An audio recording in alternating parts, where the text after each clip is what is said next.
پس از آن که فرماندهی مرکزی آمریکا یا سنتکام افغانستان را یکی از محورهای اصلی نگرانی امنیتی واشنگتن اعلام کرد، اکنون یک مقام ارشد نظامی ایالات متحده میگوید افغانستان هنوز یکی از کانونهای اصلی تهدیدهای هراس‌افکنی به شمار می رود و این کشور همچنان در مرکز توجه نهادهای امنیتی آمریکا در زمینه نظارت بر فعالیت‌های گروه‌های شبه نظامی قرار دارد. امارت اسلامی با رد این نگرانی‌ها میگوید که با روی کار آمدن دیگر باره امارت اسلامی امنیت کامل در کشور تأمین شده و چنین اظهارات جنبه حقیقی نه بلکه برای پخش تبلیغات منفی صورت میگیرد. سهیل شاهین سفیر امارت اسلامی در قطر تصریح میکند که جهانیان نباید بر اساس گزارش‌های نادرست در مورد افغانستان قضاوت کنند، بلکه باید واقعیت‌های میدانی افغانستان را مبدأ فکر و دیدگاه خود قرار بدهند.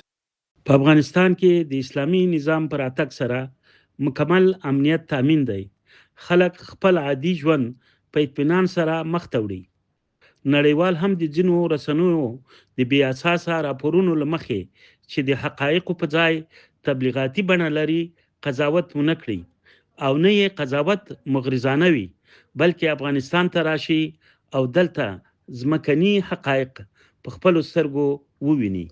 سنتکام درباره آنچه که فعالیت‌های مرتبط با تهدیدهای احتمالی از خاک افغانستان می‌دانست گفته بود که این فعالیت‌ها را از نزدیک زیر نظر دارد. براد کوپر با اشاره به کنترل کامل بر اوضاع منطقه گفته که ایالات متحده از طریق همکاری با شرکای منطقه‌ای تلاش دارد تهدیدهای احتمالی ناشی از افغانستان را مهار و سرکوب کند. آگاهان سیاسی می‌گویند که امارت اسلامی توانسته در بیش از 4 سال گذشته امنیت سرتاسری را در کشور تأمین کند و مبارزه جدی نیز در برابر گروه‌های هراس‌افکن انجام داده است.